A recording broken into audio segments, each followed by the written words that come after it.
Vamos a seguir en el bloque de geometría, tema de trigonometría, vídeo 2.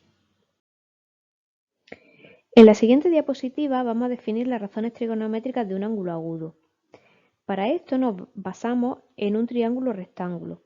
Antes vamos a hacer la aclaración que si tenemos dos triángulos rectángulos semejantes en posición de tales como es este caso, ¿vale? Comparten un ángulo y los lados opuestos son paralelos, están en posición de tales, estos dos triángulos son semejantes. Si tuviéramos que ver las razones entre sus lados, serían constantes.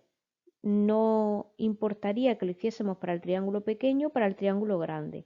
Entonces demostramos que las razones trigonométricas no dependen del triángulo elegido, sino del ángulo que comparten, ¿vale? Es lo que decimos aquí, la razón entre dos lados de un triángulo rectángulo es igual a la razón entre los lados correspondientes de cualquier otro triángulo semejante a él.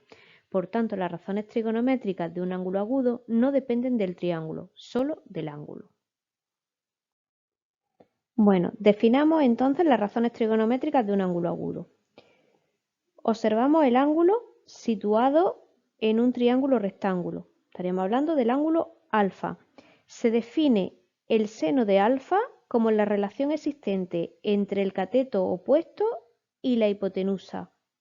Se define el coseno de alfa como la razón existente entre el cateto contiguo y la hipotenusa.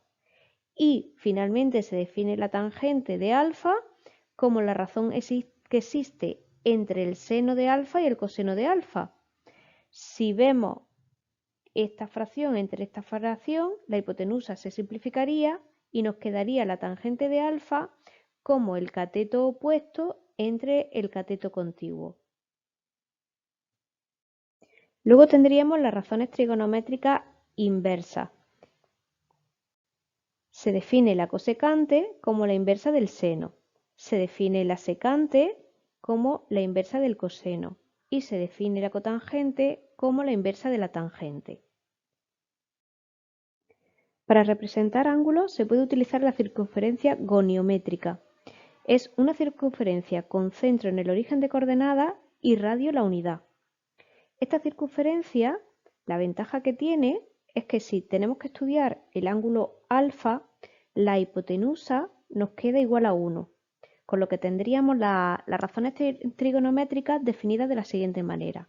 El seno de alfa, acordaros que era el cateto opuesto, sería la coordenada i partido la hipotenusa 1. Entonces tendríamos que el seno de alfa sería i partido 1, coincidiendo en el seno de alfa con i, ¿vale? Entonces fijaos, el ángulo alfa tendría de seno la coordenada i. Se definiría el coseno de alfa, acordaros que era el cateto contiguo entre la hipotenusa. Entonces tendríamos que el cateto contiguo es la coordenada x y la hipotenusa es 1. Entonces tendríamos el coseno de alfa como x. Teniendo el ángulo alfa tendríamos el seno, la coordenada y el coseno, la coordenada x, ¿vale? Y la tangente nos quedaría y partido x. En la circunferencia gonométrica vemos que los ángulos se miden desde el semieje x positivo, es decir, empezaríamos a medir aquí en sentido contrario a las agujas del reloj, iríamos en este sentido, eso sería positivo. En el caso de que se midieran en el sentido de las agujas del reloj, es decir, desde aquí hacia abajo, serían negativos. Los ángulos pueden estar situados en el primer cuadrante, que es en el cuadrante que cierra el eje X positivo y positivo, sería primer cuadrante.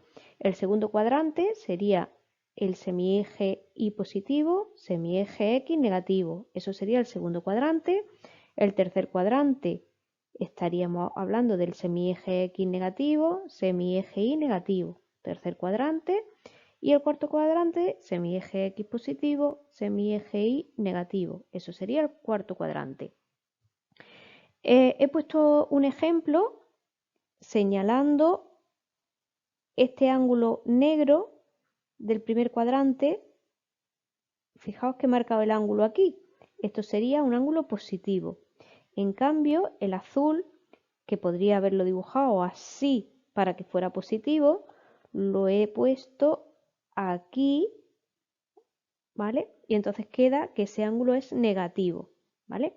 El ángulo que tengo dibujado en rojo y en verde, pues no he señalado el signo, ¿vale? No he dicho si estoy hablando de este ángulo, que sería un ángulo positivo, o si estamos hablando de este ángulo en el que sería un ángulo negativo, ¿vale? Los ángulos pues tendrían que tener dibujado su recorrido. Aquí sencillamente hemos querido destacar la situación, primer cuadrante, segundo cuadrante, tercer cuadrante o cuarto cuadrante, ¿vale? Bueno, vamos a ver el signo de las razones trigonométricas dependiendo del cuadrante en el que nos situemos. Si estamos en el primer cuadrante, tendríamos el ángulo situado en este cuadrante de aquí. No distinguimos en este momento si el ángulo es positivo o si el ángulo es negativo, ¿vale? Solo que el ángulo esté situado en el primer cuadrante. Tendríamos que el seno del ángulo es positivo, porque la lectura del seno se haría en las síes positivas. El coseno del ángulo es positivo, porque el coseno estaría situado aquí en la x positiva. Y la tangente, que es el cociente del seno y el coseno, como ambos son positivos, pues nos daría positivo, ¿vale? En el primer cuadrante, seno, coseno y tangente serían positivas. En el segundo cuadrante tendríamos esta posición del ángulo, tendríamos que el seno es positivo, porque el seno se situaría aquí y se leería en la síes positiva. El coseno negativo, porque estaríamos aquí y estaríamos hablando de las x negativas, ¿vale? Entonces el coseno es negativo. Y la tangente, que es el cociente de seno-coseno, pues al ser positivo entre negativo nos quedaría negativa.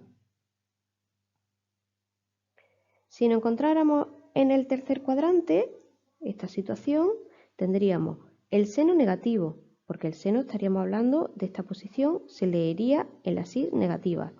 El coseno también sería negativo, pues estaríamos hablando de esta posición. Y la tangente, como es el cociente entre seno y coseno, pues negativo entre negativo nos daría positivo.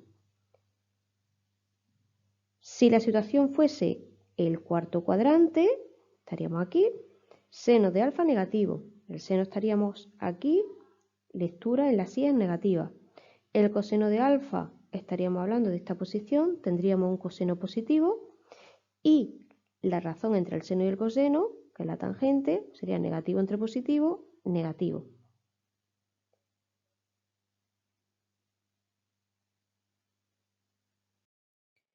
Vamos a ver ahora la fórmula fundamental de la trigonometría, aplicando el teorema de Pitágoras al triángulo rectángulo formado en la circunferencia goniométrica. Estaríamos hablando de este triángulo.